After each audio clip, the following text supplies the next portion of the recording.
have here on the phone right now from Arrowhead Pride. Chiefs blog right there. We've got Matt Connor on the phone right now. Matt, thanks so much for taking time out of the day. How's it going, man? It's good, man. It's good. Thanks so much for having me. Talk a little bit about some of these guys that have been brought in. One of the articles that was put together that you had on Arrowhead Pride was talking about Pioli and what he's been able to do so far. You know, one of the interesting lines that you guys put on there was saying the fact is this: Pioli didn't put together a championship team. He's looking for more of that. Obviously, Scott Pioli coming from the New England Patriots, that's a similar role that he's used to, something that he really liked, the idea and the concept of, no, I don't want a one, I want multiple. I want a team that is going to put together a dynasty, if you will. Is this right now, is it really starting to take shape in your mind? I really think so. I mean, obviously there's the quarterback position is always going to be the question mark with the Chiefs until Matt Cassel proves his ability to carry the team on his shoulders alone. And in the games that the running game broke down last year, the Chiefs are first in rushing overall. The Chiefs are 30th in the passing game.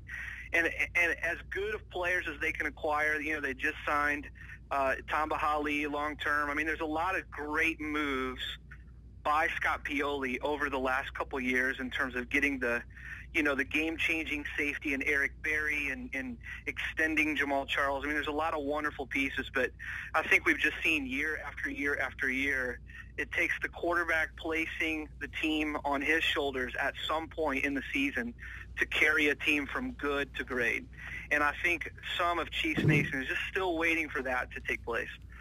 I think this is the year that the Chiefs are going to figure out exactly what do we have with Matt Cassel. It's just interesting that it comes also at the time where, Charlie Weiss left as the offensive coordinator and Haley's taking the play calling duties back over with some help. I mean, it's just going to be an interesting, they're going to know a lot more at the end of this season. Yeah, it's kind of a we'll see moment, if you will, trying to say, all right, yeah, we'll see exactly. We went out, we spent the money, we went out and got you other weapons, because you mentioned you were familiar with one guy. Let's see how you could do if, we put a couple more arrows in there for you. How will that actually work out? That'll definitely help, I'm sure.